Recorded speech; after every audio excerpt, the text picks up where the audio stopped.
Hello বন্ধুরা, আসসালামু আলাইকুম। আজ আপনাদের সামনে নিয়ে হাজির হলাম আইড় মাছের রেসিপি। আজ আমি আপনাদের আইড় মাছ রান্না করে দেখাবো। দেখুন দেখতে কতটা সুন্দর হয়েছে। কথা না বাড়িয়ে চলুন আমরা রান্নার প্রসেসে চলে যাই। দেখুন আমি এখানে ২টা মাছ নিয়েছি, আইড় মাছ। আমি এখানে ২টা মাছে আমার এখানে ১ কেজি পরিমাণ হয়েছে। এটা বেশি বড় না। ১ কেজি পরিমাণ ২টা মাছের ওজন। আপনারা বড় ছোট যে যেমন পছন্দ করেন সেভাবেই নিতে পারেন। আমি এখন মাছ ২টা কেটে টুকরো করে পরিষ্কার করে আপনাদের দেখাবো যে আমার মাছটা দেখতে ঠিক কেমন হয়েছে। চলুন মাছটা কেটে ফেলি। দেখুন আমার মাছটা আমি কেটে পরিষ্কার করে নিয়ে এসেছি। দেখতে ঠিক এমনটা হয়েছে। এই যে দেখুন ঠিক এমনটা হয়েছে। চলুন আমরা এবার মশলাটা বেটে নিই। দেখুন আইড় মাছ যদি রান্না করতে চান এক্ষেত্রে আপনার অবশ্যই কাঁচা জিরেটা বেটে নিতে হবে। দেখুন আমি শিলপাটায় কিছুটা কাঁচা জিরে বেটে নেব। এই যে আমি তুলে দিয়েছি, বাটা শুরু করেছি।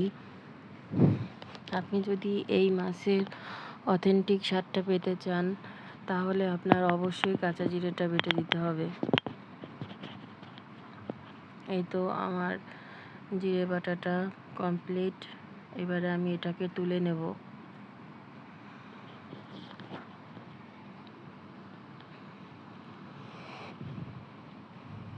আমি জিরেটা তুলে একই সাথে আমি পেঁয়াজ কুচিটাও আমি মিহি করে বেটে নিব।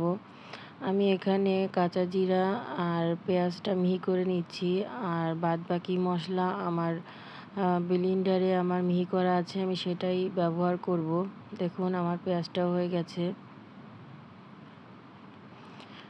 আপনারা চাইলে সব মশলাগুলো শিলপাটায় মিহি করে নিতে পারেন। এবারে আমি কড়াইতে একটা চুলায় একটা কড়াই বসিয়ে দিয়েছি। দেখুন তেলটা গরম হয়ে এসেছে। এখন আমি যে পেঁয়াজটা আগে থেকে মিহি করে রেখেছিলাম সেটা সম্পূর্ণটা দিয়ে দিলাম। এবারে আমি তেলের সঙ্গে পেঁয়াজটা একটু মিশিয়ে নিব। আমার তেলটা একটু বেশি গরম হয়ে গেছে, এর জন্য পেঁয়াজটা কিন্তু ছিটে এদিক ওদিক হয়ে যাচ্ছে। আপনারা সামান্য একটু ঠান্ডা থাকতেই দিবেন তেলটা, সামান্য গরম হলে দেবেন, বেশি গরম না বেশি ঠান্ডা না। এই পর্যায়ে আমি দিয়ে দেব আদা বাটা। আমি এখন 1.5 টেবিল চামচ আদা বাটা দিয়ে দিলাম। 1 চামচ উঁচু করে রসুন বাটা দিয়ে দিলাম। এখন এগুলো সঙ্গে আমি পেঁয়াজটা খুব ভালো করে নেড়েচেড়ে ভেজে নিব। দেখুন পেঁয়াজ, আদা, রসুন এগুলো খুব ভালো করে নেড়েচেড়ে এর কাঁচা ফ্লেভারটা সরিয়ে দিবেন, তাহলে খেতে ভালো লাগবে। এবারে আমি যে জিরা বাটাটা ওটার 1 চামচ আমি এখানে অ্যাড করলাম। এবারে খুব ভালো করে আমি এগুলি নাড়তে থাকবো। নেড়েচেড়ে মিশিয়ে আমি এটাকে ভাজা ভাজা করে ফেলবো।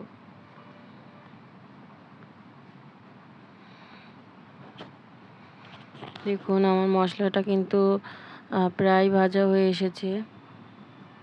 আমি আবারও একটু নেড়েচেড়ে দিব। এ পর্যায়ে আমি শুকনো উপকরণগুলো অ্যাড করব। আমি এখানে পরিমাণ মতো লবণ দেব। আমি প্রত্যেকটা রান্নাই বলি আপনারা আপনাদের টেস্ট অনুযায়ী লবণ দিবেন। এখানে আমি 1 চামচ হলুদ গুঁড়া, 1.5 চামচ মরিচের গুঁড়া, মরিচটাও আপনারা আপনাদের টেস্ট অনুযায়ী দিবেন, যে যেমন ঝাল পছন্দ করেন। 1 চামচ ধনিয়া গুঁড়া অ্যাড করলাম। এবারে আমি সবগুলো উপকরণ আবারও ভালো করে নেড়েচেড়ে মিশিয়ে কষাতে থাকব।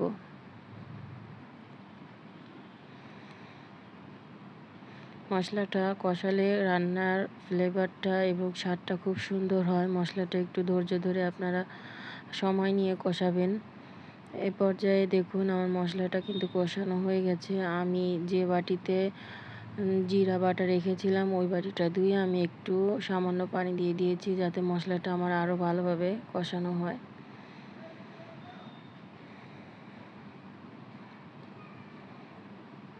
দেখুন আমার মশলা থেকে কিন্তু আস্তে আস্তে তেলটাও উপরে ভেসে উঠছে। এখন দেখলেই বুঝতে পারবেন। এই পর্যায়ে আমি কুটে পরিষ্কার করা যে মাছটি, ওই মাছটি আমি একে একে করে মশলার ভিতর দিয়ে দেবো।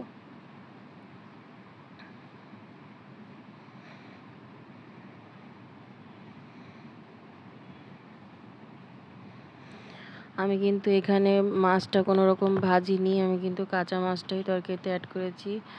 এই মাছটা কাঁচা খেতেই ভালো লাগে, ভাজলে অতটা স্বাদ পাবেন না।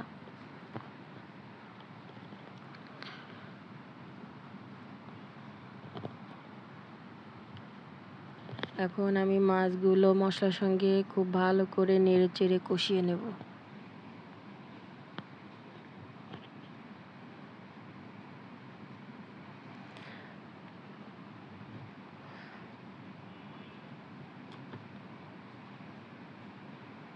দেখুন আমি কিন্তু এখানে ঢাকনা দিয়ে দিয়ে লো আঁচে মাছটা অনেক টাইম নিয়ে একটু কষিয়ে নেব।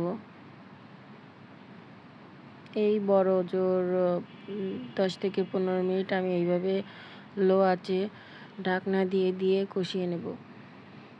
এইভাবে যদি আপনারা লো আঁচে মাছটা ঢাকনা দিয়ে দিয়ে কষিয়ে নেন, তাহলে আপনার কি হবে, মাছের ভিতরে আপনার মশলার যে ঘ্রাণটা, ফ্লেভার যেটাই বলেন, পুরোটা মাছের ভিতর প্রবেশ করবে এবং আপনি যখন খাবেন তাতে করে আপনার খেতে খুব ভালো লাগবে, একটা সুন্দর স্মেল আসবে মাছ থেকে। দেখুন আমি কিন্তু আবারও ঢাকনা দিয়ে ঢেকে দিয়েছিলাম, আবার আমি এবারে উল্টে পাল্টে দেব।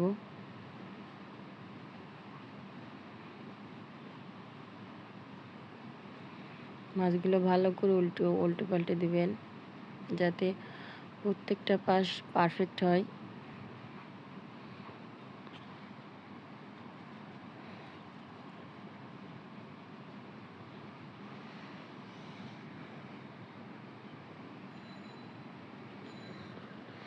দেখুন আমার মাছগুলো কিন্তু কষানো হয়ে গেছে। এই পর্যায়ে আমি এখানে পানি দিয়ে দেব।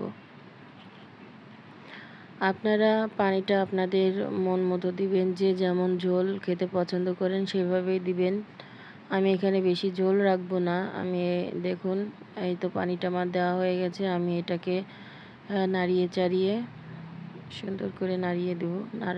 নাড়িয়ে চাড়িয়ে এবার আমি ঢাকনা দিয়ে হাই হিটে 10 মিনিট জাল করে নেব। ফিরবো 10 মিনিট পর।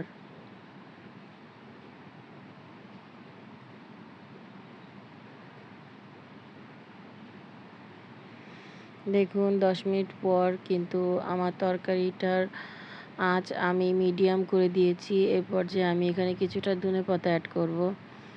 ধনেপাতাটা আমরা সবাই পছন্দ করি, কিছু লোক আছে ধনেপাতাটা পছন্দ করে না। যারা পছন্দ না করেন তারা এটাকে স্কিপ করবেন। আমি আবারও ঢাকনা দিয়ে ঢেকে দেব। ফিরবো 5 মিনিট পর। দেখুন এবারে কিন্তু আমার তরকারিটা ফুলফিল হয়ে গেছে। এখন আমি আর কিছুই করব না, জাস্ট একটু নাড়িয়ে দেব। এখন আমি আপনাদের সার্ভ করে দেখাচ্ছি আমার তরকারিটা ঠিক দেখতে কতটা সুন্দর হয়েছে। যে দেখুন আমি কিন্তু চুলার আঁচটা বন্ধ করে দিয়েছি। এই যে আমার সার্ভ করা হয়ে গেছে। দেখুন দেখতে কতটা লোভনীয় সুন্দর লাগছে। আমার ভিডিওটি যদি আপনাদের কাছে ভালো লেগে থাকে তাহলে লাইক করবেন, কমেন্ট করবেন, শেয়ার করবেন, আমার চ্যানেলটি সাবস্ক্রাইব করবেন। এই রান্নাটা করে আপনারা কিন্তু পোলাও, ভাত, খিচুড়ি সব কিছুর সঙ্গেই খেতে পারবেন। ওকে, বাই।